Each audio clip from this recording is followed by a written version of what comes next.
reference going back.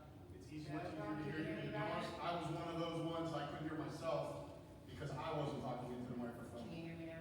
Yeah, so thank you. There we go. Yeah, I couldn't hear, but it's the video. I It's can now hear you better. when you watch the video and try to Is this go the back one and by five? I'm switch just gonna ask. it's hard. Nah, we'll And reset. I'm sorry. I'm not trying to be picky, but I Talking think about No, we got it. Yeah, we got it. Starting, I apologize. Thank you. begin scene. And I'm. Sorry. That's So, I want to come up and address some things. There was 13 students in our high school that were suspended. I'm not going to go into the very graphic details of why these students were suspended, but it all started over a conversation on Google Doc. Now, we have these genre pouches, there's no cell phones. This is why I advocate that we need to go back to books, papers, because the fact that these students can have a conversation, and the conversation was very gruesome, and it was very learning. The school was handled it, but as parents in this district, I didn't know why to get to be a conversation on Google Docs. Don't you think we should have had a little FYI about this as a parent? Because I would educate my child on it, and then if they got caught, that's on them. But if we don't know, and this tends to be the issue, if we don't know what the problem is going on in this building, we can't fix it out there at home. Everybody keeps saying it starts at home. Well, kids act differently in front of their parents than they do other people. That is a proven fact. Number two, I want to bring up the mandated reporting issue. Being that I was told that there was no Title IX for your own investigations or whatever, I'm still waiting for this information. It's been going on almost 2 years. This is concerns, because do you realize that actually if somebody doesn't report something, that could be a criminal charge? And yes, I've spoke to several attorneys. So, the fact that we have an elementary administrator stating that it's an Act 9, first off, it's not an Act 9. If you as an administrator do not know what your forms are and what a Title 9 is, we may need to re-educate you. And not to mention the fact, I'm pretty sure I handed you all the mandated reporting policy that year, after CYI showed up at my house. So that needs to be addressed quickly. Number three, the golf thing. I've been seeing all this. Here's my question. I asked it online, and I just want to know, does the other district even realize what's going on here? Because that was brought up publicly, and I still don't know. Does California want this? What's their take on it? Nobody has asked those questions. Why? How many students? If it's only a few students, my personal take, as long as it doesn't jeopardize ours from playing at all, we should allow it. Because if that was us in that position, we sure would be crying wolf, wouldn't we? Just saying, I'm just saying. So that's my take on that, but at the end of the day, I want to know what do I need to do as a parent who's been advocating for issues in this district to get my point across and make it realize that I'm trying to come up with a resolution. I'm fed up. I'm beyond tired and fed up. I have parents calling me, asking me what to do, and I'm sorry, but they do watch the treatment. I've been called something out of the junkyard. Policies have been implemented, 4 policies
personally, I have some suggestions when we do the education meeting, when you're talking about discipline reports, some revisions that need, put in there, because I know there's many teachers who really don't know what discipline was taken to a student, but yet they're responsible to call the parent and inform them that their child was sent to the office. Then when the parent says, well, what was done about it? They don't know. So, Well, and it's a concern because these kids, it's not all the teacher's fault. And I'm not saying it's this board's fault, I'm not saying that at all, but what I'm saying is, you have to have the hard conversations, the uncomfortable conversations in order to get to the resolution. right. I presented resolutions for several issues that I brought up, have I not? So like, I'm not here trying to be complicated, but like, this has got to break, because like, I'm really scared to send my daughter, my other one's in high school, I still didn't even bring my elementary daughter back, because nothing's been resolved, and it's unfair, because she deserves to be in brick and mortar for the very thing that I'm fighting for, and I can't even send her to the building because it's unsafe. How's that fair? Mr. President, Yes. let me know when I can make a comment, please. The floor is yours. Yes, right? Sure, your time is. Yeah, my time's done. Oh, you're saying Just you're to add to this, for as long as I can remember, the comment was made, the board don't know about the budget. The board knows every damn thing about the budget. The problem is, if you want to advocate Harrisburg. Harrisburg has denied school after small school like us money that we deserve to get. Who gets it? South Park, all the schools in Pittsburgh get the big money, we don't get it. So I think we said last month, Colby, that we were the only school that has a balanced budget. End of that comment. The other thing, if you guys want to advocate getting rid of charter schools. That is crumbling the very foundations of these public schools. They advertise, and you watch it right now, it started on June 1st. Come sign PA side, do this, do that. But see, that's Yeah, the thing. well, let me finish my comments, please. They say PA cyber. Number of schools. Join. Yeah, join, it's free. No, it isn't. The school district that your kid goes to, we have to pay. So they're pocketing all this money to sponsor Channel 4 News, and they've got millions of dollars. And how about their administration was conducted in a criminal manner? So charter schools are the problems of all these small schools like us. Our kids, how many do we have going? 15, 17? We have to pay the bill to that.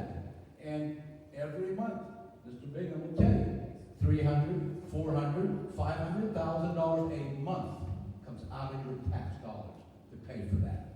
I, for one, will never be for that, ever, whether I ever get elected or not. I'm not for charter schools. They're crumbling the very public foundation. They're crumbling our teachers. And you see the commercials, watch them on TV. They make it look like, man, it's free. It is not. That's where the problem begins in Harrisburg.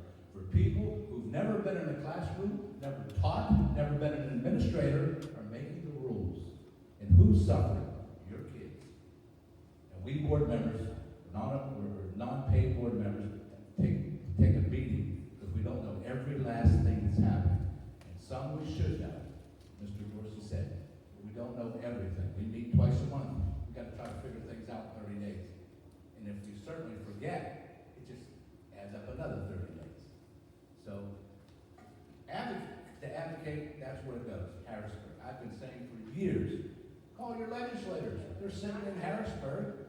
They make the budget. They're allowed to go past June 30th. We are not. What happens, Mr. Bingham, if we go past June 30th? They cut our money immediately. But nothing happens to Harrisburg people. Nothing happens to their salaries. Nothing. The one year, the budget went for 8 months past June 30th. 8 months. Didn't suffer a dime loss. Those people should have been losing their paychecks. But that's what burns my blood up, is those kind of things that we've got a lot of work absolutely to do, no question.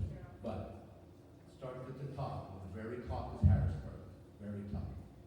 We elected those people to give the money to the school district that deserve it, like ours. That's all I have, Mr. President. Thank you. Thank you, Mr. Bashir. Charity.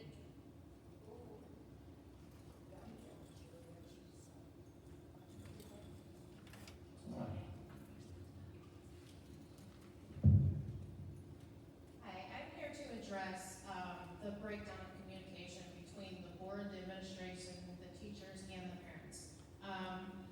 To follow along sort of what she had addressed, I work at Lowe's and I've been in management for at least 27 years.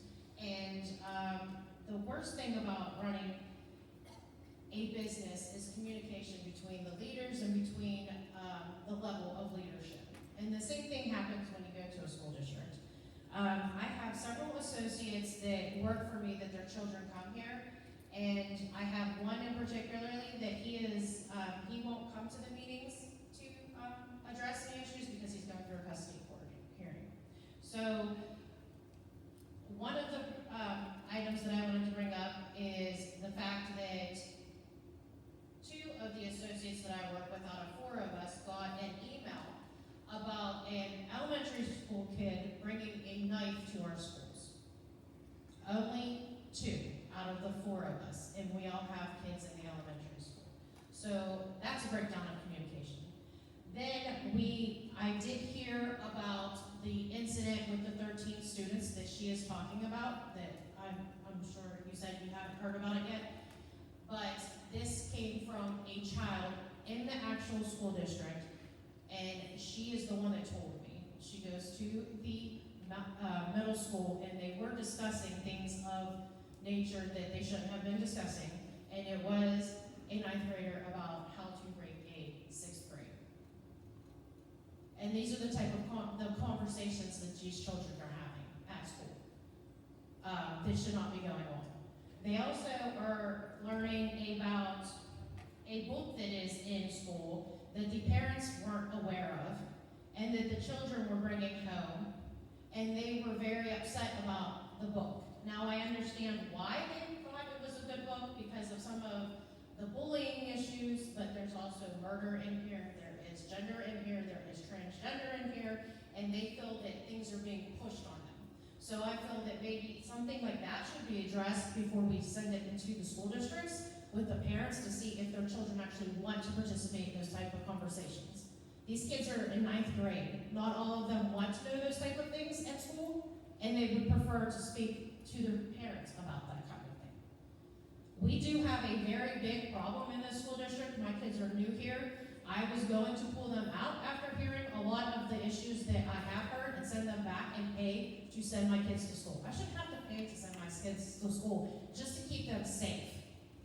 The number one problem that I have is safety for my children. That is the only thing I'm worried about. I'm not here for the teachers. I'm not here for the school board. I'm here for the kids in this district. Not just mine, but the people that work for me and the people that I know. The reason that unfortunately we have charter schools and we have cyber schools is because there are so many kids that are getting bullied, and it is happening at an earlier age, and we're not crushing the problem at the school districts while we can. That is why, unfortunately, we have to pay to send the kids to cyber school. We're going to have to keep paying because everything is going downward if we don't address the problem and come up with some type of resolution between the teachers, the administration, the board, and the parents. It's not going to go away. It's just going to get bigger. So I'm here to address it and try to say, let's come together as a group and take care of our children, because that's what we're all here for. Thank you. Thank you. Comment, Mr. President. Yes. Two things here. I understand where she's coming from, but just for example, June the 3rd, elementary school. There were about 8 students who were, suspended. They were throwing rocks at the elementary kids, right outside this gate. Cussing at an older lady crossing the street, going to pick her granddaughter up, saying, get off the road, you B.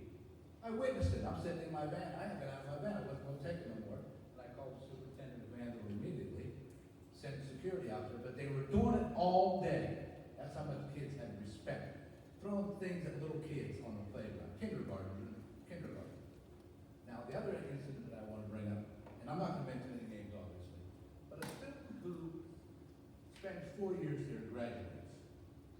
go up to the front of the high school and you do this with your cap and gown on while your mommy's filming. Now, who do I blame for that? I blame the parents, and I'm not gonna make names, y'all can figure out who it was all over Facebook. So what went wrong there? A home life somewhere, I mean, we could take some of the blame. But you wear a cap and gown, you had a I don't wanna say prestigious position in the school, you were something, and as an athlete, and you F the school with your cap and gown on, and you put it all over Facebook.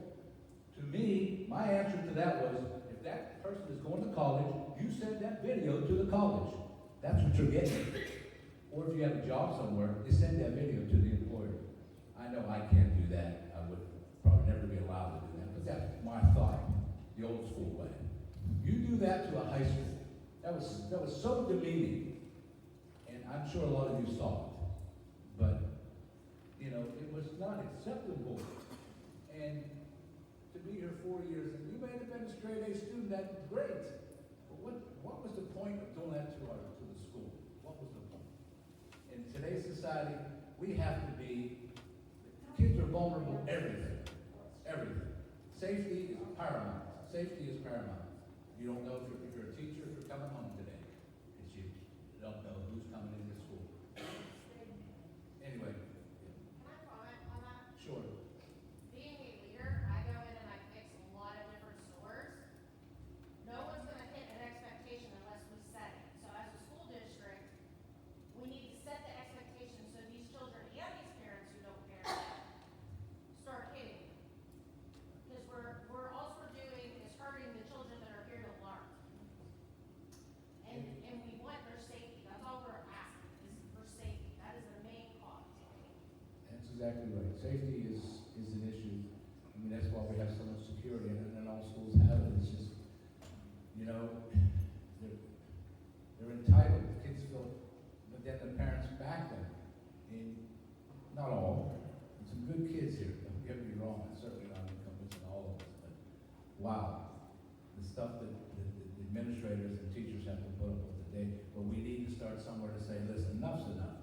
3-day suspension, okay, a lot of them laugh at that. Okay, mommy and daddy, you bring them to school every day, okay, and you pick them up. You don't do that, you're marked absent, you go see the magistrate. I mean, we're just like the babysitting service to a degree. So, sorry, Mr. President. Mr. President, on the comment about the communication part, and I also come from a very large organization from my experience with leadership and understanding how things go. This is different. Unfortunately, we're a board of directors, and I will tell you, my first year on the school board, I wanted to know everything, because that's what the leadership is, the positions that I was in, that's what we did. We had to know everything. But this is different. And the primary reason this is different is because there's an appeal process for a lot of these incidents that happen. And we are the final judge and jury. And we can't be apprised or hear about these things officially from the school district because we may be involved with the appeal process at the end, and then that's when we bring in that information. So at the end of the day, you know, if the decisions or rulings are being made at the administration level, it works its way through the appeal process and it arrives here. So I guess my point is, as much as the leadership and the way the administrative things that we're used to, it kind of stops at the superintendent down. At the board level, the rules are different for us than it is from the superintendent down, in my opinion. If anybody disagrees with that, No, that's the well said. Well said. Exactly. Yes, very well said. it's a little different for us Right. than it is from the superintendent down. That's my only point on this.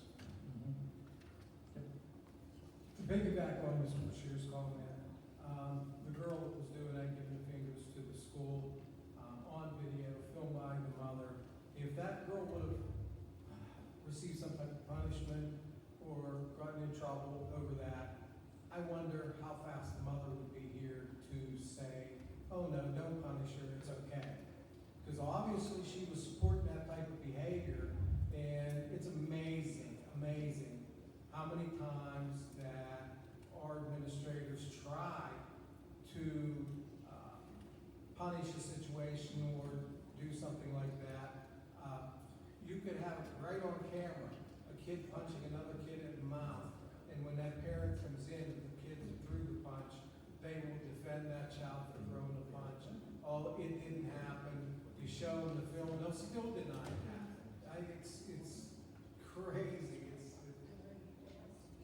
the different types of situations that Dr. Martin and some others have to try to take care of. Right. Spot on, Mr. Dorsey. And my other question is, in a situation such as that, your principal was over at the school organizing the kids getting ready for commencements. Your superintendent's in the gym, waiting for everyone to get there, and then you see this on Facebook the next day. From a graduating senior. So what do you do? What's the solution? What's this magic option that our administration was supposed to take? Who has that answer? I'm curious to hear what it is. I think It's the day after commencement. It appears on Facebook. So from a graduating senior. There's nothing you can do on that. As a benefits out of our. If the road gets anybody, that's why they do it, we waited for it. Exactly. If the road gets it, you can't, Exactly. there's no way to release that, you can't take the diploma back, it's already in. Right. So I mean, now they're an adult, what would you do if you were an administrator? What would you do? Go drive to their house and take their diploma back? That's why they waited for that day. It's done and over with now. Exactly. Well, just to add to that, I mean, it happens a lot of places, but I'm only the board director here.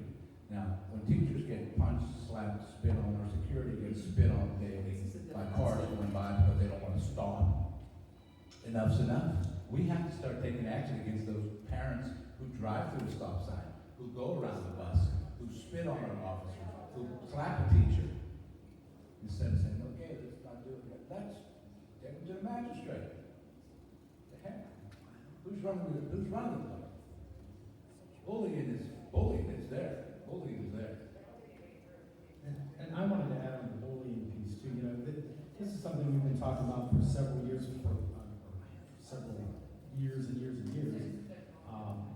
But the county is actually, we're not the only one experiencing this major issue. And Dr. Martin knows that they actually made that a county-wide initiative. They brought in a speaker and tried to implement some initiatives around the bullying piece. So this isn't, again, I'm not trying to downplay the severity of bullying, but it is an epidemic, and we're not the only district experiencing that. But I agree with everybody up here. I think it's some really great points, and the communication piece is key and paramount. And Mr. Gammon is absolutely right. There's certain things that, while the speakers were talking, Dr. Martin and I were saying, well, I'm not seeing this in the board report, I'm not seeing this in the, and that to that point, we may not be at that level yet, to get all the information from HR and all of that. But I can assure you that this board definitely will continue to have that discussion. And I know we're going to move into executive session later, and if there's some things to be said or shared there, we're going to do that as well, I'm sure. But thank you. Thank you for your comments. Anybody else on that? Okay. Judy? Okay. So we're going with public comment. Okay, thank you. Okay, moving on to superintendent remarks. Couple positives. I would like to thank everyone for a wonderful school year. It truly was. Our teachers worked extra hard. Our custodians, security, all of the SEIU, cafeteria, everybody truly came together, and everybody is working just as hard with school being out as they did when school was in. So I'm very proud of that, and it was a successful year. Graduation was pristine. I was so impressed with the gymnasium, with how graduation went off without a hitch. The kids, other than this incident that we're discussing now, I think the students were fabulous. Our building and grounds director did a wonderful job of organizing that graduation ceremony, and our high school principal, and it was very, very well done. And our senior class sponsors outdid themselves this year. Also, the weight room, it has been completely painted at this point, so board of directors, if you get a chance to take a look at it, It's out of this world. Susie and Joe worked nonstop for about 2.5 to 3 days painting that room, and it looks fantastic. So once the flooring is put in, we'll have the equipment moved out, and then we will have the new equipment moved in. I know Ms. Columbia was here the other day. We walked over and took a look at it. So if you have anything you'd like to add, it's impressive. Kudos, as you said, kudos to Susie and Joe. They have worked hard, and it's really looking good. It's exciting, very exciting. It's long overdue, and it's exciting. Great job. And wow, since you said my name, I also wanted to mention that I know everyone might be surprised to hear this, but I heard a lot of compliments on graduation. So I've been to several graduation parties. We went out to eat afterwards, and there was a little bit of a buzz this year about how well graduation went than in prior years, and I heard a lot of really wonderful compliments. So I just wanted to add to the kudos to everyone involved. It was very well done. ton of wonderful feedback for sure. We had a little mishap too outside with the elementary fun day where we had a couple trucks get stuck, and Jerry's done a wonderful job just fixing the property and went above and beyond with that. And so any glitches that we have faced, we've overcame. So again, thanks to everybody here at Brownsville. Appreciate it. Appreciate the support from the board of directors. It was a good year. Thank you. Thank you. One question, Madam Superintendent. Two-way radios, did we purchase that yet? So Alec is looking at a couple of alternatives. Yes, he priced them out, but also is looking at possibly leasing them, where we would constantly have them updated and serviced and what have you. So whichever outcome is going to serve us best, we'll put it on the August agenda and get that happen. I certainly, I recommended Motorola because that's what those schools have. The ones we have are completely a disaster.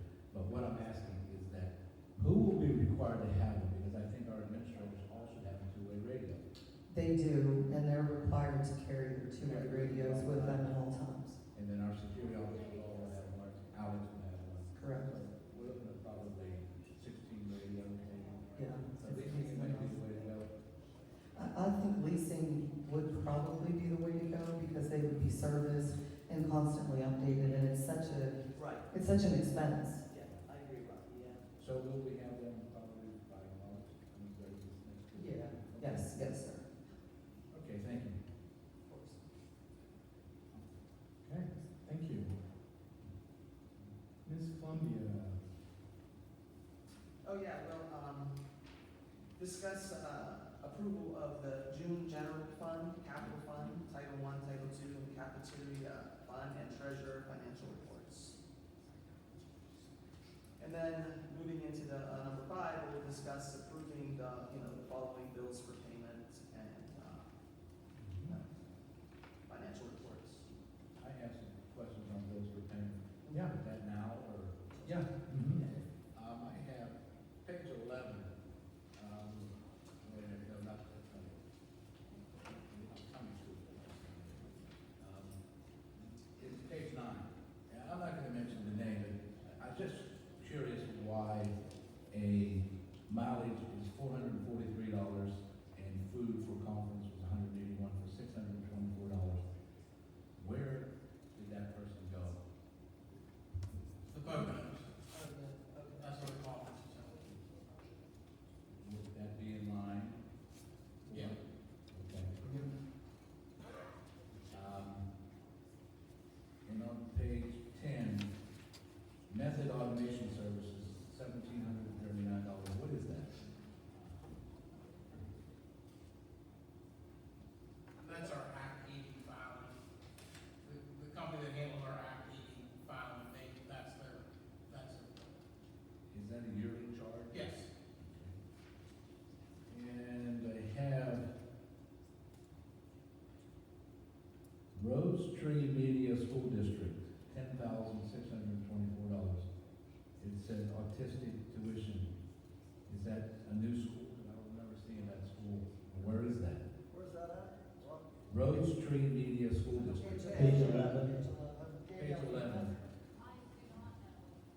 But is it 5 counties away?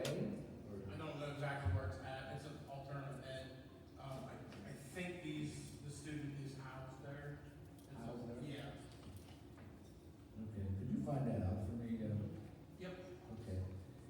And the last thing I have, the Wilkins Company, $5,192.58. Camera system upgrade, what did they do? That's the PCCD grant that we approved. That's the last part of their system upgrade for I think the second part of the cameras. I think we have 3 installments, that's the second one. Okay, thank you. And the last thing I have, and I don't know if it's worth bringing up, but I'm gonna bring it up just for the heck of it. Pennsylvania School Board's membership. I don't know how many, all the board members are happy with Pennsylvania School Board membership, but it's $7,000 now, or $7,800. My problem is when you call them, I might call them tomorrow, and 3 weeks from now, I get a call back. So I got a situation in my school district right now, and I need, not our attorney, but I need the Pennsylvania School Board Association's attorney, who knows everything they're supposed to know. So if I call you on a Tuesday, I expect maybe Wednesday you call me back. Nobody calls you back. And that's happened to me about 5 times. And I'm like, we're paying $7,000 for that. One little school district is paying $7,000 for that. So I expect any of you call them for a legal answer to a question that may have happened in your school district yesterday. Should we get an answer? I'm just blowing smoke, but I'm not going to be opposed to that. So I'm just saying, $7,800. Andy, I think you ran into it yourself. Oh, a couple times. Yeah. I think that also comes with the maintenance. No one's ever answered that phone. No one's ever answered. And they don't even answer the phone. So Rocky, that also, I don't think the $7,500 pays exactly for lawyers up there, but it should be part of it. But I think the majority of that is actually for the maintenance of the board docs that we use for policy on our website and all that other stuff, where we get, policy letters and all that kind of stuff. But I agree. I do agree with you. I mean, 2 refer calls kind of ridiculous. But I also get those emails, call us anytime. That's all I have, Mr. As well, Thank you. Anything else on treasurer report or bills for payment? Sorry, Patty. I didn't mean to- No, that's okay. No worries, No, Ron. no, that's very good. All right, moving on, I'll read education for Mr. Dorsey. Thank you. You are welcome. So first on the agenda, we have discussed approving the renewal for the maneuvering the middle of all access CCSS grade license in the amount of $900 paid from the Ready to Learn grant, item B1 in your packet. That's not a typo, right? 900? Because normally when we buy things, they always have put it. No, it's 900. It's 900. Yeah, it was something like what, it was 1,000 or something maybe last year, yeah. Well, this next one makes sense. Very So- Yeah, we have another zero. Right, so item B then is discuss approving the IU1 math comprehensive curriculum writing for Algebra 1 and grades 6 through 8 for the 26-27 school year in the amount of $9,000, paid for by the Ready to Learn grant, item B for your packet. And like the ELA curriculum, our teachers are writing this curriculum, so this will be their work. Okay, moving on. Item C, discuss approving the agreement between Chestnut Ridge and the Brownsville Area School District for the 26-27 school year. And that will be paid for by the Ready to Learn grant, item B6 in your packet. This will be to approve that we are going to use Chestnut Ridge, but there will be another motion in August which will outline the exact services that we're going to utilize for the school district, for the board to approve. Is in-school suspension at the high school part of that? Yes, they want RSS in all 3 buildings, full-time, Okay. 5 days a One week. of the line items for August Yes. for discussion? Yeah, and it will be, yes, for the high school, for the middle school, and for the elementary, so they're sharing an RSS person now, and it's not working out, they don't have it 5 days a week. So just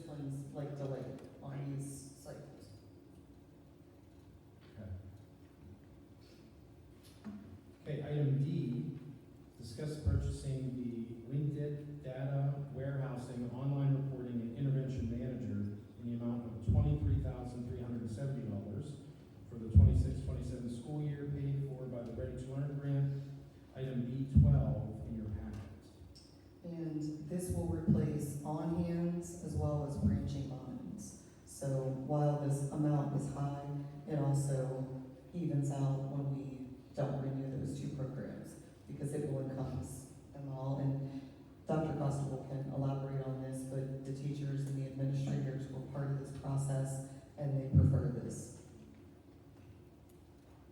Dr. Constable, anything to add there? Sure. So we piloted this, there with all the building principals, Ms. Piccolo, myself, Mr. Boyd, and there were about 2 teachers from each building. Before the school year ended, I had the principals reach out to the teachers to just kind of make a final decision of which platform they preferred. This one is a lot more innovative, does a lot more things in one place for us. It pulls more, it'll use our Acadians, our PSSA, our attendance, even the DESA will pull in, so we can it automatically tiers kids. It's just a lot more user friendly. And it will house the MTSS system as well with the branching lines. It kind of gets rid of that, so. Thank you. Then the last item on the agenda under education is item E, discuss approving the Brownsville area middle school and the Brownsville area elementary school programs of study for 26-27 school year, and that is also attached. Mr. Dorsey, anything to add for education? Is it? No, I just wanted to add, once again, now that school's out, one of my time to have an education meeting. Principals should be, thinking of any changes they want to make within the buildings or anything, also the other administrations with whatever they take care of. We hear a lot of talk from the public about communication, think about what we can do to better the communication between all aspects of the district, but we'll be scheduling that, probably sometime, not the actual meeting this week, but probably scheduling a date. So if there's certain dates that you're going to be laying on the beach in Hawaii or Not the doing Mr. something. Gambler. I got a good hotel. Not me. Do you have a date? Yeah. Oh, God. But yeah, get that in because it's important that we get everybody there. Because everybody should have some things to add to this. Yep, agreed. Anything else under education? That's it. Mr. Damon, were you gonna say Yeah, something? did you have some? I was, but I think the answer is the attachment, I meant to read this and I forgot. So I might have a comment on next week, next Monday. I want to read that because it may or may not be incorporated in it. It was the discussion that we had a couple months ago about back to basics kind of stuff, and that's something I'm kind of looking for. Email me if there's anything Okay. that you Yeah, want. I was just gonna add, if there's something that, right, for clarification or anything like that, I would maybe, email Dr. Martin, maybe copy Mr. Dorsey, myself, on things like that. And that goes for, anybody, if you have anything, really. All right, great. All right, that concludes Education Committee. We'll move to Finance, Ms. Columbia. So item A, discuss approving the final budget for the 2026-27 fiscal year with revenues and expenditures set at $37,670,626. Millage rates are Fayette County 19.43 and Washington County, which is 13.02, and that includes a decrease of 0.25. Again, just a reminder that our voting meeting will not be Thursday, it'll be next Monday. The reason for that is that we have to, by law, post the budget for 30 days. And we had discussed the August meeting, and I forget the dates, but we did move one of the, is it the voting or the planning? It was on the night of open house. Right, which I think we did that before, and it's very Chaotic. very chaotic. And we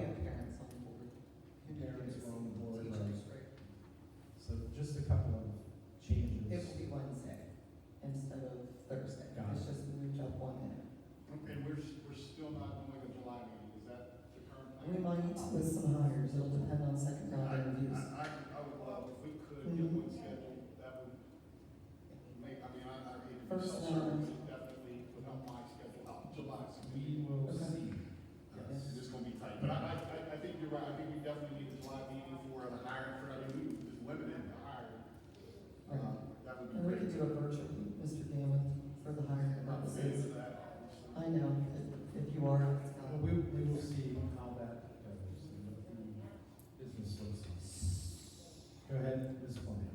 So if we schedule a July meeting, and I'm just putting this out there, and it's okay if everybody else will meet, but what are the thoughts in August of potentially the planning and voting session on the same night? Do we, just not as a rule, but just as an exception?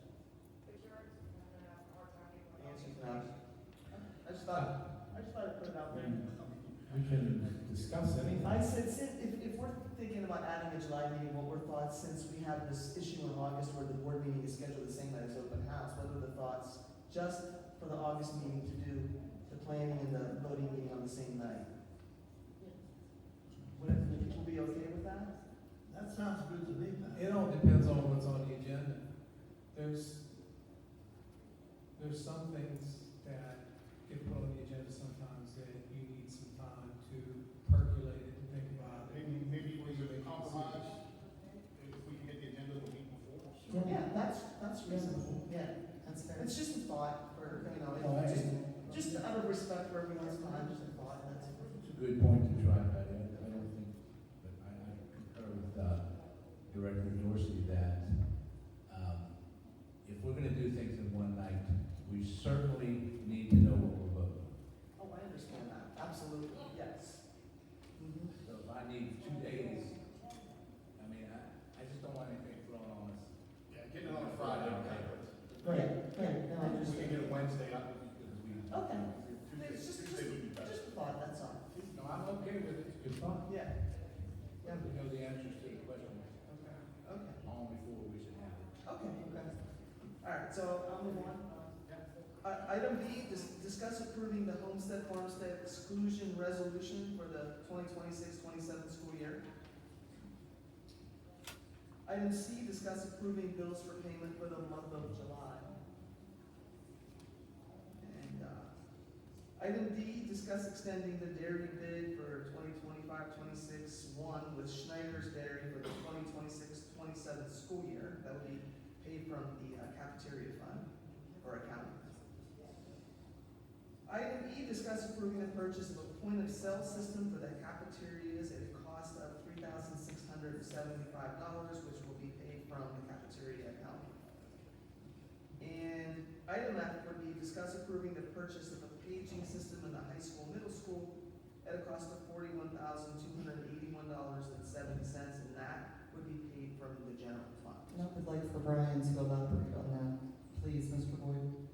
Yeah, that's gonna replace the infrastructure that runs the bell system and the overheads. So it's mainly because if there's an emergency in the building and like the power is off in the building, we actually currently can't make any announcements into the building, which it's a more of a safety issue than anything. It's just the equipment actually started breaking 2 years ago and it's about 20 years old.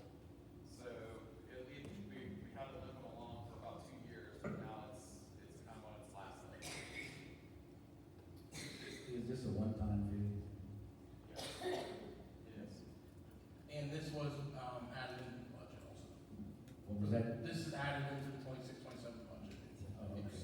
Thank you. That's it. All right.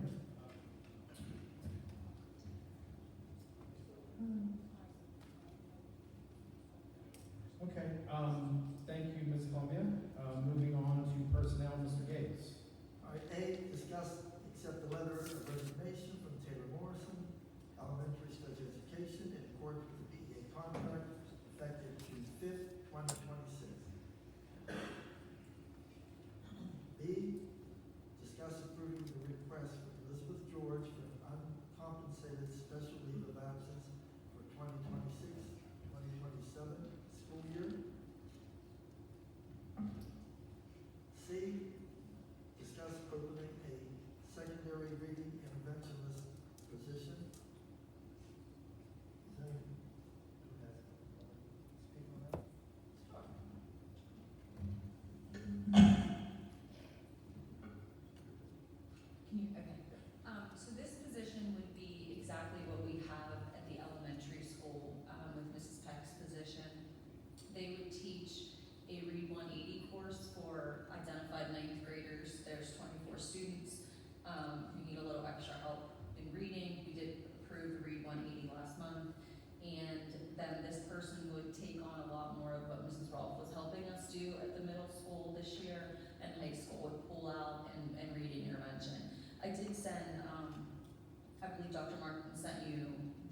data from the middle school. We had really great improvements with these programs at the elementary and the middle school this year. And if you had a chance to look at it, but it would definitely be, worth having somebody do that full time. Thank you. You're welcome. All right, D, discuss opening an elementary life skills autistic support classroom. Ms. Taylor, would you like to elaborate on that classroom? We discussed at the last meeting the need for it due to the early intervention students, approximately 33 early intervention students that enrolled in kindergarten, and approximately 16 of them have the autism label, nonverbal, non-toilet trained. So we approximately have, I believe, already 9 students that would be enrolled in the class upon opening. And would you inform the board of how many students can be in an autistic support classroom? What's the max? So it depends on the PET data, the time that they spend in the special education classroom. So whether they're itinerant, supplemental, or full-time. But around 9, they're probably going to be all full-time due to their significant needs. So we would be at max. Perfect, thank you. Question, Mr. President. Yes. Is there a classroom available? Yes. Thank you. Mr. President, I have a comment too. Yep. Going forward, if we're going to talk to people in the audience or ask them questions, to have them explain something to us, can we have them come up to the microphone? Yeah. So that we all can actually hear? I was Yes, thinking, or at least maybe Jody, if you could maybe take the mic, if they have it, we can just give it to them. Awesome. You could be like, like Jerry Springer, I guess. Walking down. That would be perfect. I was gonna say Sally Jesse Raphael, but I won't spring it. Okay, it's okay.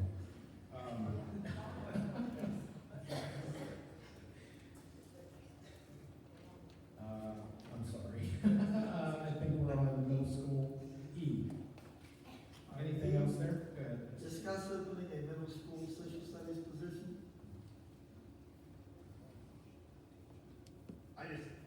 I'm for this, there's some people thought I might not be, whatever. I actually kind of brought this up a couple years ago with Dr. Carmichael, that we needed this position.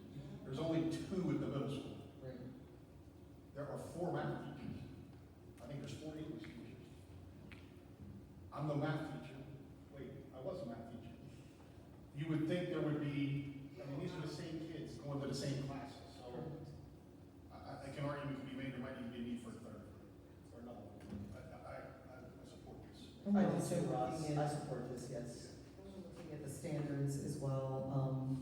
All of your nonfiction standards being, really driven home hard in the social studies classes. So there will be accountability with this position as well. Yeah, and I was gonna add, I think there's a tie here between E and C, right? Social studies with the curriculum, the content, and, reading heavy curriculum that I think that, again, just my opinion, I think those tie well together. Mr. Gates. F, discuss adding the following names to the support staff: Lacey Harvey, Sadie Harvey, and William Backo. G, I'm sorry, real quick on that, the support staff then, are we still well below where we need to be, or will this get us where we need to be? Get us where we need to be? These 2 aides that we added, the 2 paras, they'll get us to where we need to be for her ESY summer school program. Got it. Yes, well, okay. And then William Backo is, for Mr. Yapka. He would be custodial. Oh, got it, got it. Okay, perfect. Substitute position. Mr. Dr. Martin, we could not hear that comment down here that was said. What was about this? The 2, Lacey and Sadie are for ESY. They will work the ESY program as paras. And then William Backo is a substitute custodian for Mr. Yapka. Okay. Yeah, thanks.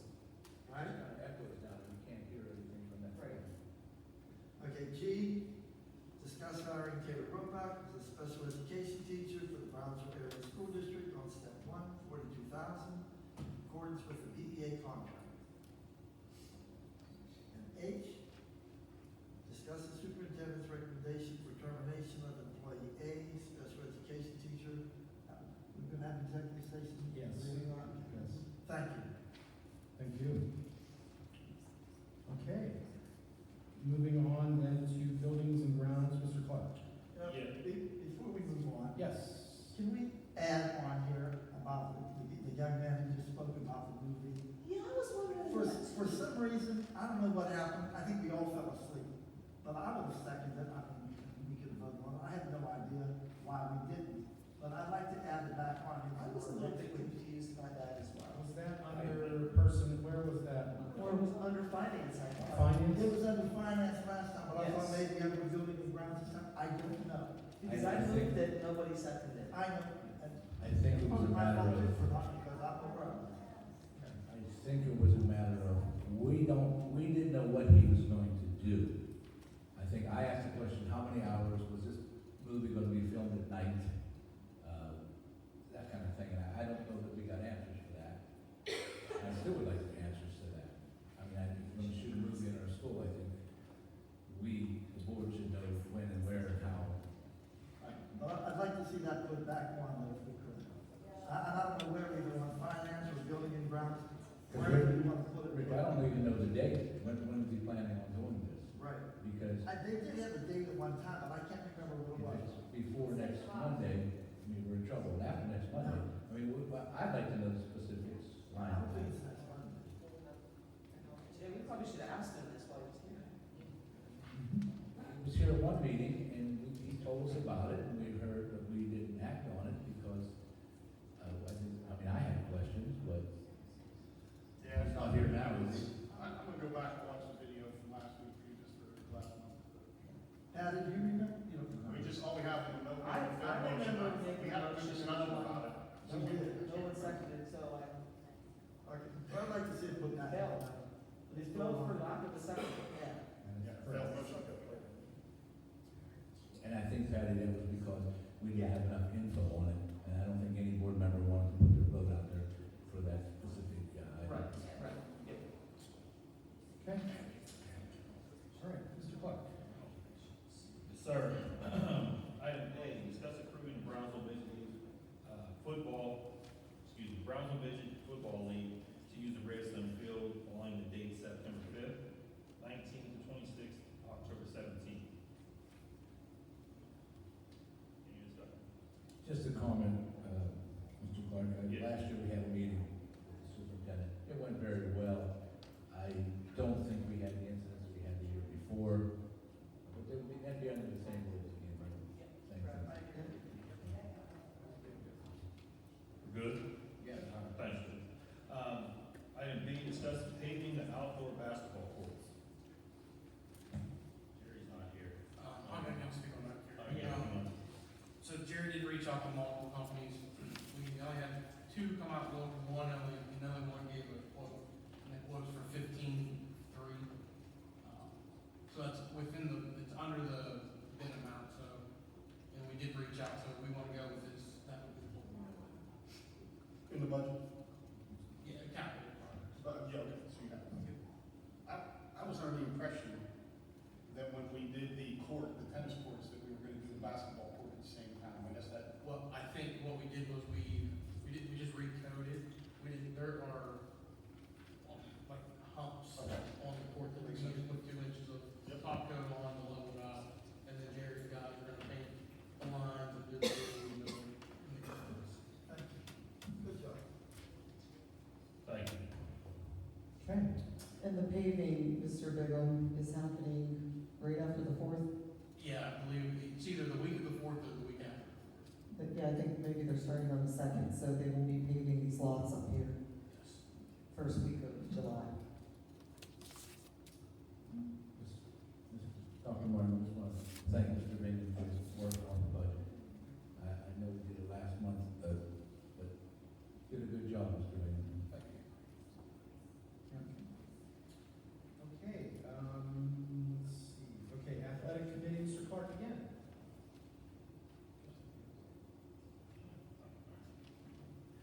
Sorry about that. Item A, discuss hiring William Ross as middle school softball coach for the 26-27 school year with compensation set at $2,970. Any questions or concerns? All right.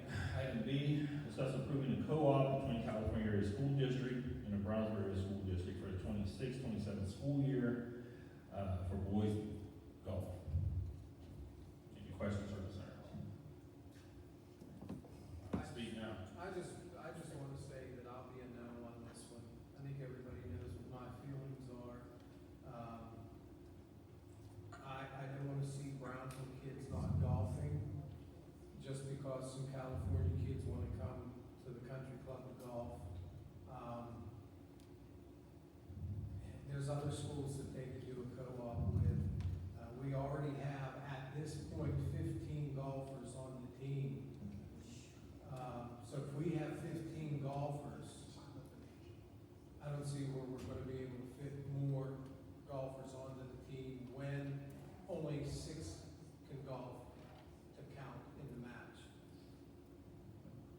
I do want to say why I am for it.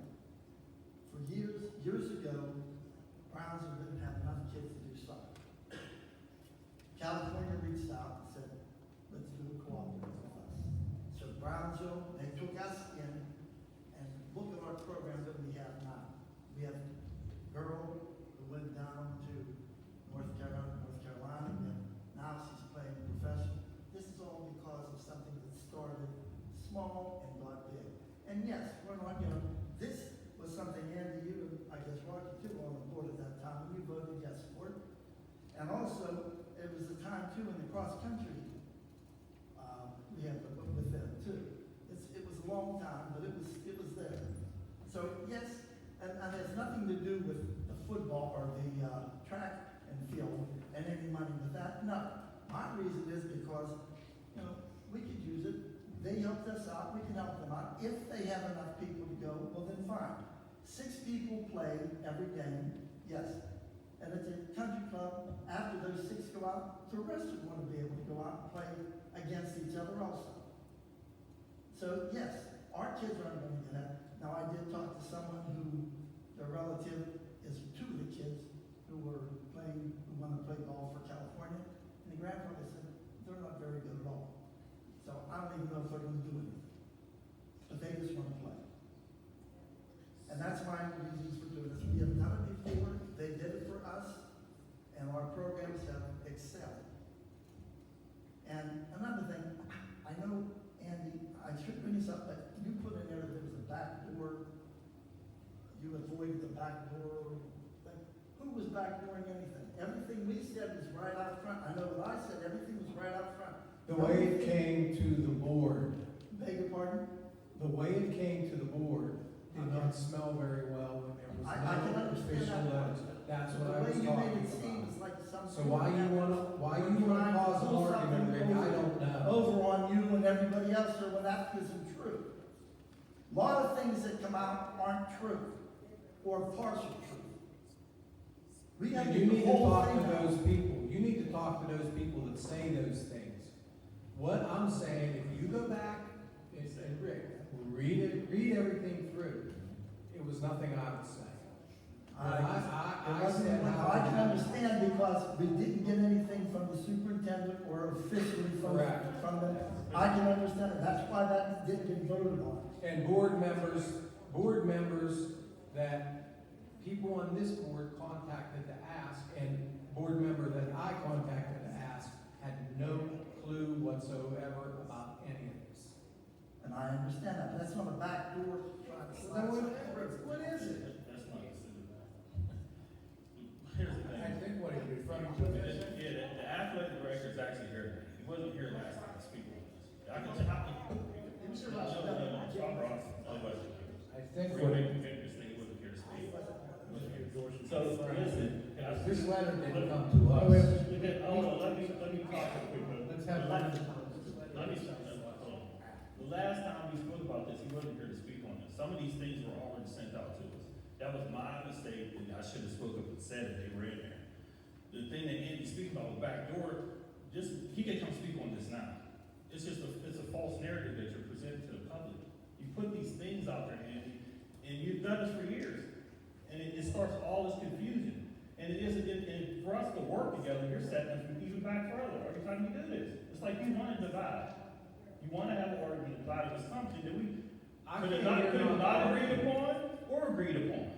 But to say those things in the public, to present to everyone like something that's devious is going on, is crazy. And personally, next time that it's done, and I feel it's directed to me, I'm going to have legal action. Because I'm done with it. And I'll just go that far with it. But Mr. Barrett can speak right now if he would like. I'm not forcing him to. And speak how this was presented to the district. There was nothing devious about this that you're putting out there. Like, it just needs to stop, man. It's like children. And we're supposed to be leaders for kids. We're supposed to show, It makes no sense. we're supposed to show the good things from the district along. All we get is negative from some of us up here. And I'm tired of the negativity. I can go way back, but I'm going All off. can make sense. Mr. Barrett? So, just talking, hold on, Mr. Barrett. You're talking about negativity. I'm not the one shouting and screaming. I wasn't shouting. I'm sitting here very calm. I'm not shouting. I was seen sitting me talking, shouting. but I was talking, and you started talking over me. I'm not shouting. I don't wanna be here when the seventh boy from Brownsville doesn't get to golf because a student from California takes his place. But it was okay when our kids played with California, and our kids played. Believe me, they played. We had the goalie, and we had a few other kids who were playing. Okay. Because I was there at the time, I do know that. How many were sitting great Listen, California? I don't know. That's all fine, coach, but the thing is, like, you can have your vote on it. That's what I'm saying, but the false things are being said about it are wrong. I respect your vote that you don't, and Andy's too. That's what we're here for, to vote. If it goes, it goes. If it doesn't, it doesn't. But to put out narratives that aren't true, attacking board members and the backdoor stuff, we gotta hear all this and deal with this for our family and friends. It's wrong. And it's been doing it for a long time. It needs to stop. I don't do that. I've never had. I don't never put that out there about Andy or Ross. I can say stuff to them and be really rude. Just like some of the stuff that comes out that's just put. I don't do that. I never attack these guys. But I can. Like, but there's no need for it.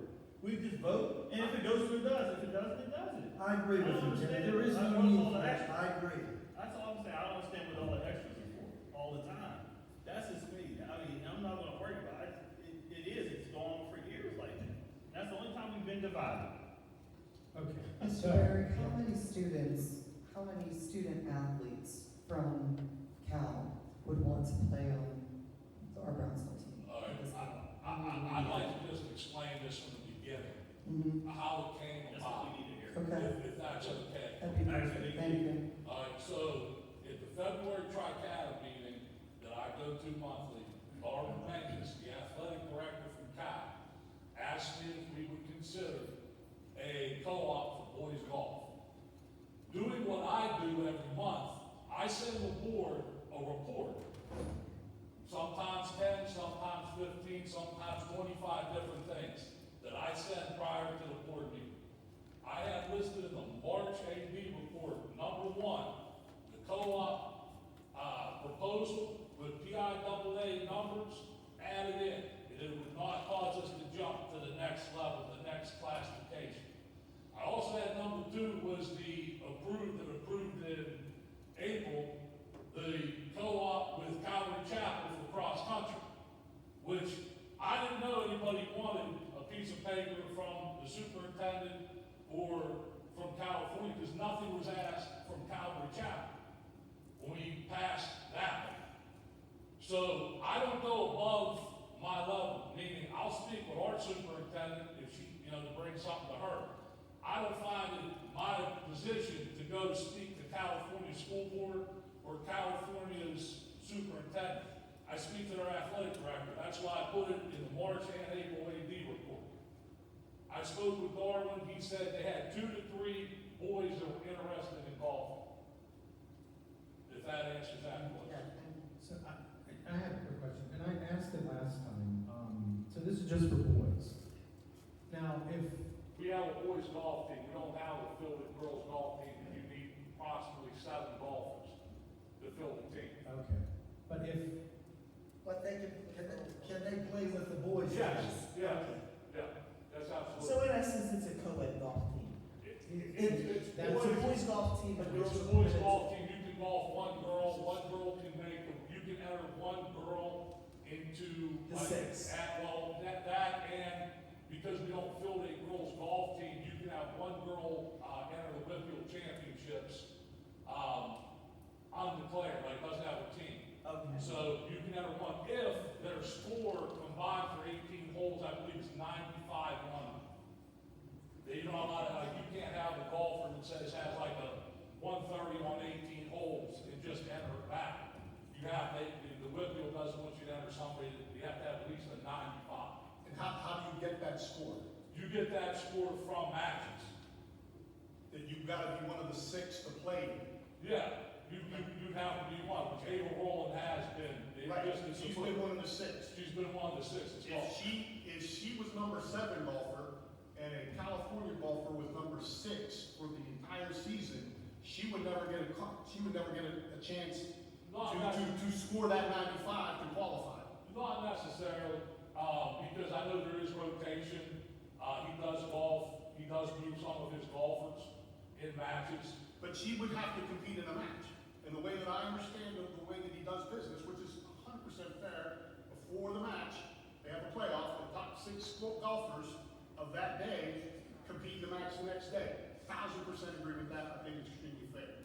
If every time that occurred, and Ava Rowland was number 7, she would never be able to play, she would never be able to score, we wouldn't be able to send her to the WIA. It would be the same situation, I guess you could say. It could be the same thing, and actually you're right, it could be the same thing with a Brownsville person. Yeah. If she didn't beat any of the 6 Brownsville boys, 100% could occur as well.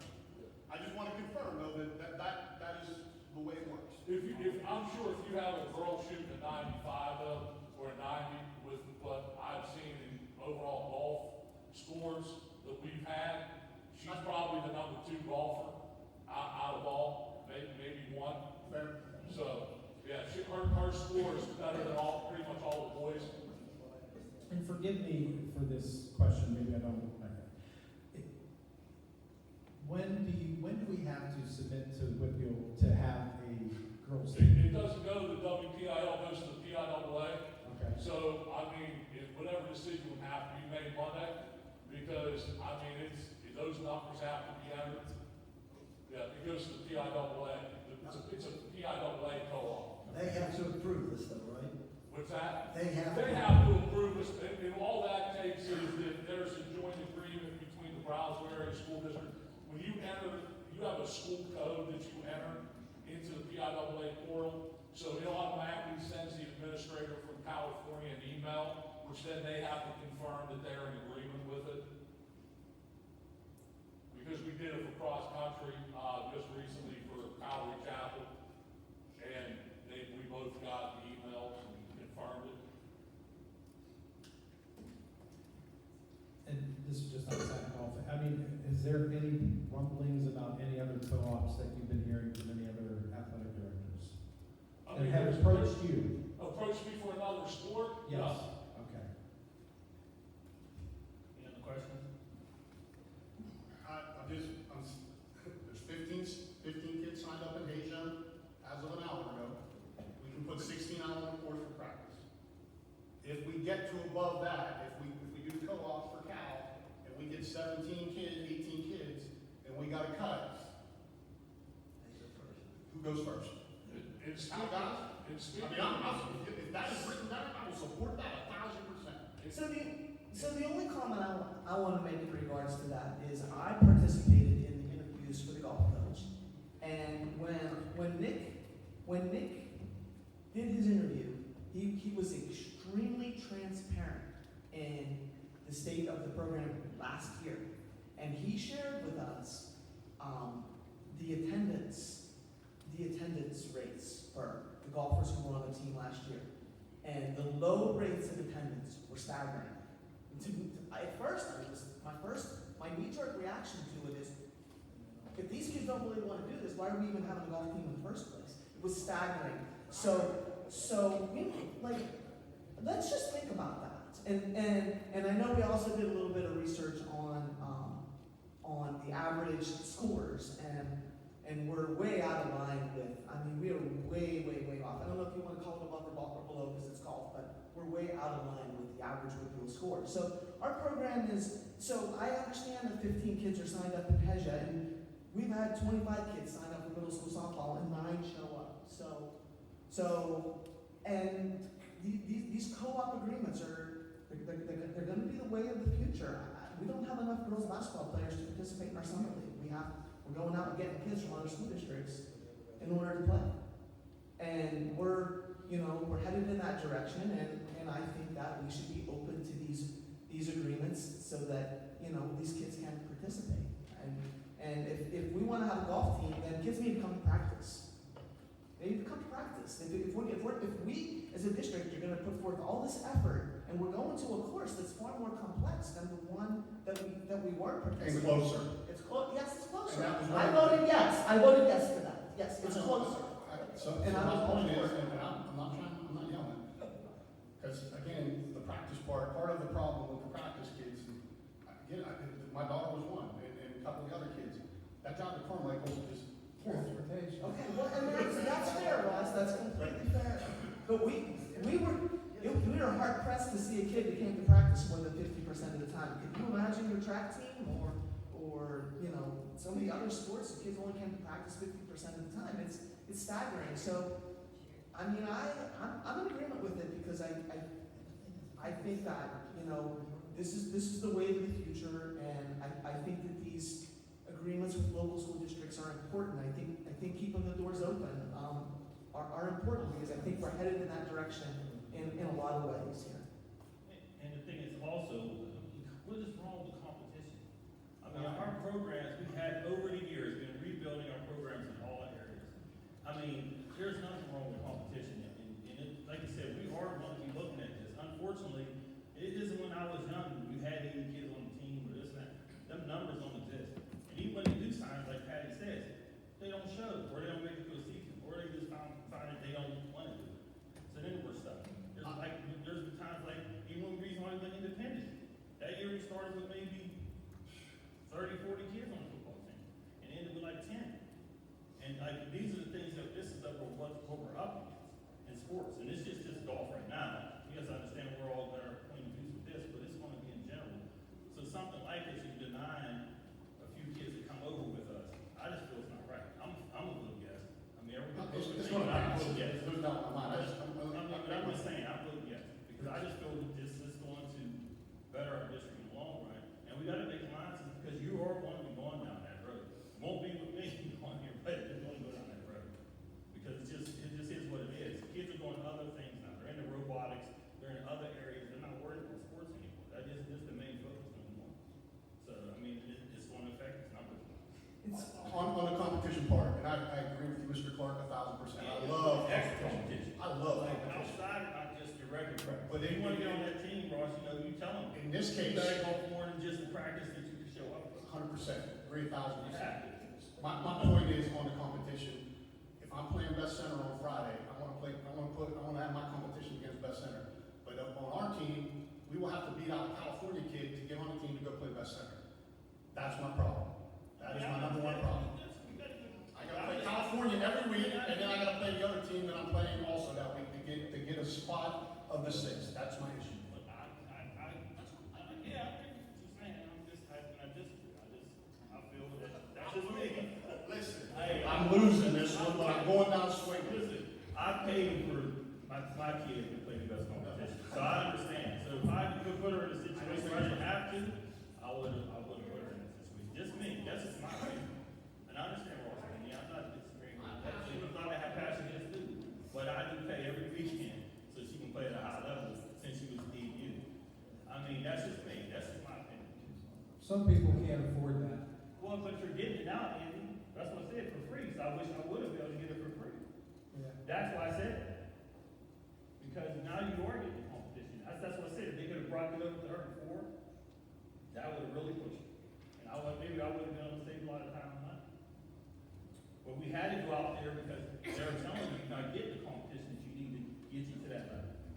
If you want to go to that next level, like Tessa or whoever else initially made it to in sports, and just speaking on sports, that's what you have to do. You have to push yourself that high and do all those extras. Mr. President, Yes. with the athletic director still here, I'd like to begin my line of questioning to make an informative decision. And these are standard questions, and some of them we know. So the cost of golf to go play wherever we play, is it split? Would California pay half, and Brownsville pay half to golf it wherever we go? Do we do that, or do we absorb the whole cost? I mean, who has that answer? What did we do in the past, Rocky? Do you remember? I don't remember that. I do remember that, and this is going way back even before you got on, California never paid for the tennis co-op. Yes. They never paid that. Mr. Golombesky, Yes. when I was president, said they joined our tennis team, but they never paid their half. Right. I And remember. that was 15 years ago. But my questioning is, right now, if we're golfing at Demicole, is that what we're golfing now? Do we pay the whole cost for the year, or do we charge California half? I'll get that in writing from the superintendent of schools, and I'll get that out. We don't, if she's. I haven't been posed that question from my superiors, because I'm Yeah. not someone that goes and says, can you pay half, because that's not my place to ask that question. But I know that you do know, California would wear our colors. Yeah, if you're in a co-op, you wear our colors. Okay. So, this is an awful Two out of question here. 16 kids is only 12% of the team. 12% of the. Well, still, What if they said 12? if I send a swimmer, or we send a swimmer to Uniontown, child who wants to swim, they have to wear Uniontown colors. I mean, I don't think that should be a disagreement with us. Even though you're from California, you're gonna represent Brownsville. So, the other part of my question is, an incident happens, and it's a California student, whose rules do they follow under? Let's say a kid hits another kid with a golf club. So, do we go to California superintendent and say, hey, your kid hit our kid, or do They we have? would be, under PIAA rule, they'd be under the jurisdiction of Brownsville area. So their termination probably would start, I'm assuming, the jurisdiction is under Brownsville, so you're following Brownsville protocols. Same And as then on Calvary top Chapel. of it, Same as Calvary Chapel. If Yeah. something happened with them, we assume that this. That's a good question, Ron. Yeah, that's a good question. It Yeah. could happen, hopefully it wouldn't, but if it did, do we call the California superintendent saying your kid in our kid, or? What? do we do? Track. What about track? Do we pay them to utilize their track? That's what I was. No. 17 years we've gone there, we don't pay anything. We did support them by paying for half of their high jump last year. So, but other than transportation, we don't pay anything. But the discipline, Dr. Martin, how would that work? Would we have to bring in the solicitor to say, hey, we have to make a decision on whether to discipline? How can you discipline a California student? I would assume that we would do to them what we would do to our own students. If we kicked them off the team, suspended them or whatever. That's why I mean, I'm okay with that, I'm just trying to. It's a cooperative agreement, meaning we both be involved.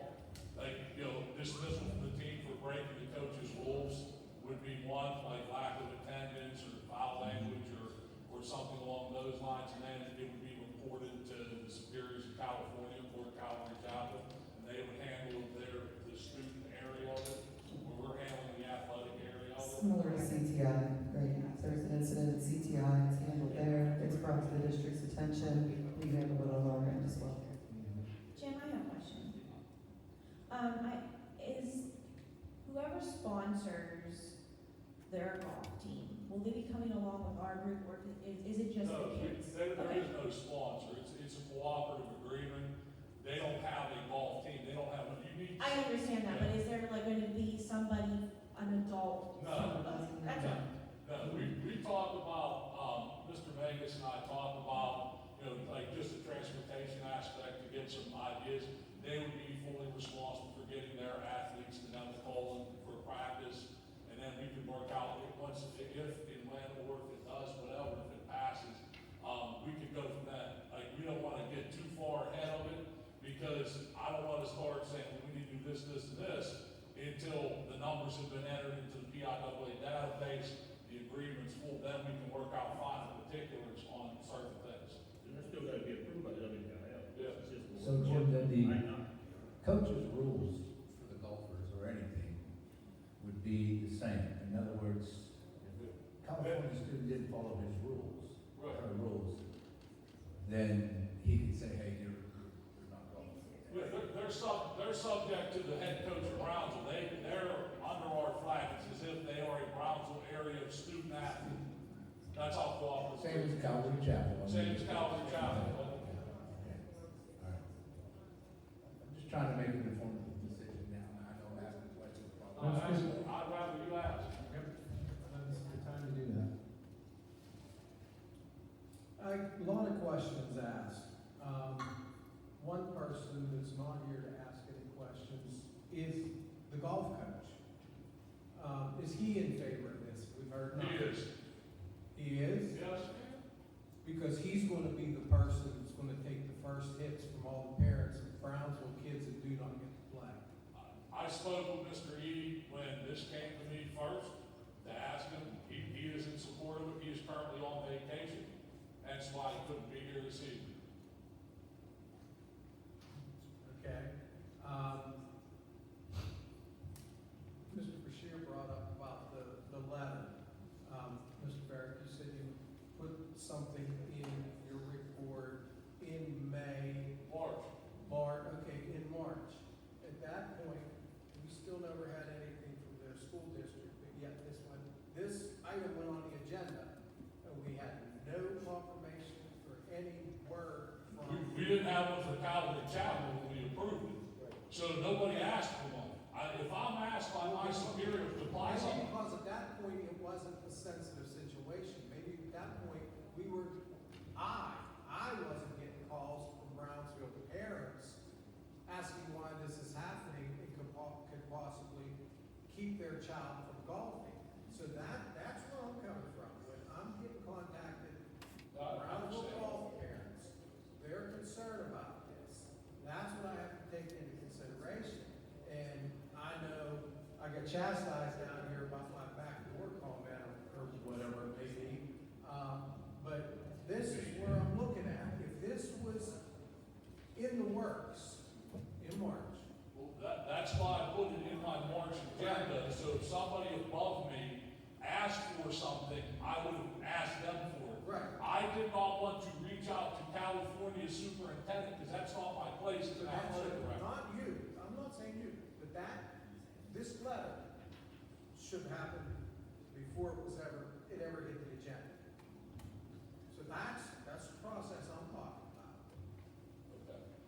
And now, a lot of the comments that have been said about this, I know it's just a co-op, but to me, some things that were said up here sounds like in the future, we're gonna start recruiting. And Who said one was on the group?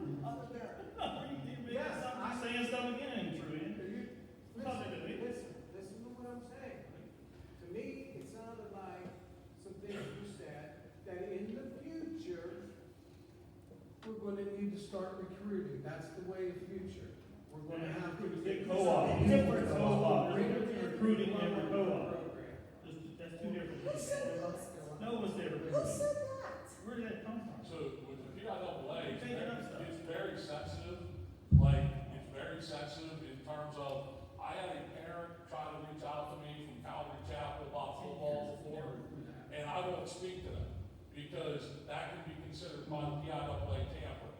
So I ignored. They tried hitting me up on Messenger, and I had somebody come up and I said, look, unless an administrator contacts me, then to contact my administration, that's the only way I can ever go forward with anything such as a cooperative agreement.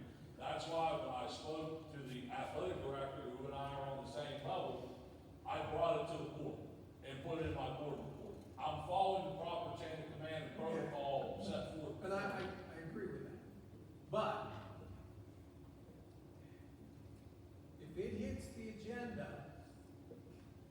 before that communication happens, that's where I'm coming with tampering. And you just said, if you did it in a certain way, it could be considered tampering. I spoke to the athletic director. Right. Who's an administrator, he's full-time AD in California. He brought it to me. I brought it to my superiors. I didn't take it from a parent wanting a co-op. Right. So, I mean, if we're talking semantics here, I followed my chain of command in talking to another athletic who approached me about it. Then I brought it to the board. To do whatever with it. If it goes to the agenda, goes to you. That's what I'm getting at. I'm being completely transparent. I send a report every month since I took over as AD. I don't think has that happened prior? I put everything down in writing. I don't know where the backdoor fishy comments come from, but I'm very upfront with everybody. Anybody calls me or approaches me, I'm very transparent. I have nothing to hide. I spoke to Mr. Menges, I brought it forth. And if somebody asks me above my pay grade or my level, okay, I'm not saying pay grade, not that I won't go above and beyond, but if my superior does not come to me and ask anybody, principal, superintendent, school board, up and ask for it. Because that's not, in my mind, and correct me if I'm wrong, is that my place to speak to the superintendent for something from another district if I'm not directed to do so? So let me throw in a little bit more semantics then. Is there, out there somewhere, guidelines or even best practices from the PIAA when districts enter into a co-op? Yeah, it starts at the athletic director level, Okay? then it's brought forth to the board for approval.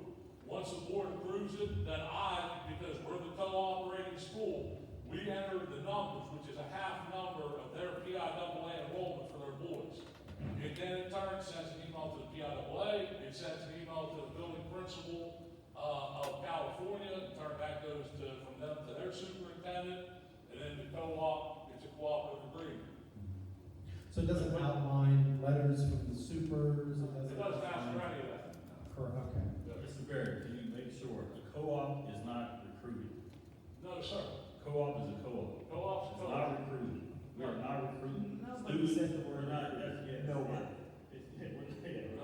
No, No. it's nothing with recruitment and that. We're saying in the future, you probably are because the numbers are gonna have to be looked I at. couldn't tell you the names of any of the kids from California that are even interested in golf. I'm sure you can. Thanks.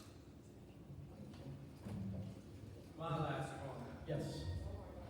Last comment on this, well, next to the last. My vote still. I can't, excuse me, Mr. President, talk in the audience, I can't hear you. Okay? Good, Mr. Wilson, Mayor, you're gonna answer that. No, I'm sorry. Okay. No, my Comments, they're making comments behind you. back here. Go ahead. My They vote's don't going want you to talk, Andy. my vote's going to be a no, will be a no, will change. You know, when I give my word, it's going to be that way. Second, threats have never rattled me, won't rattle me, never did, never will. That's all I got to say. Thank you, Mr. Berry. Anybody else have any Thank you. questions for Mr. Berry? Thank you. Thank you.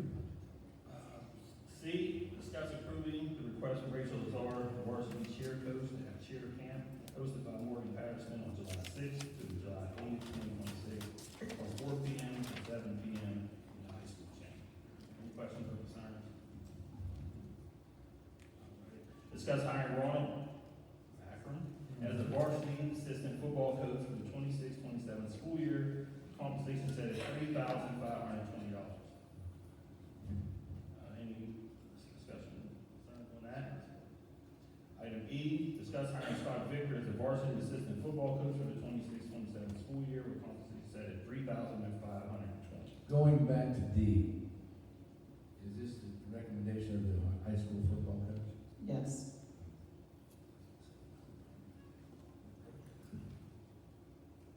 Any other questions? No. All right. Item F, discuss accepting a letter of resignation from Harry Rothorn as the boys' head varsity soccer coach. Any questions or concerns? I just want to thank Harry. Item G, discuss hiring Jason Wellington as the boys' head varsity soccer coach for 26-27 school year with compensation at $4,050. Any questions or concerns? H, discuss approving Jillian Marvin as the middle school girls, volunteer girls soccer coach for the 26-27 school year. Any questions or concerns? Okay. Thank you, Mr. Clark. Before we move into executive session, anything else from the school board members? And we will not be coming back. We will be entering executive session for legal and personnel matters. We're going to ask to stay here. Is that okay? So can we? So, thank you, folks. We appreciate it. We're going to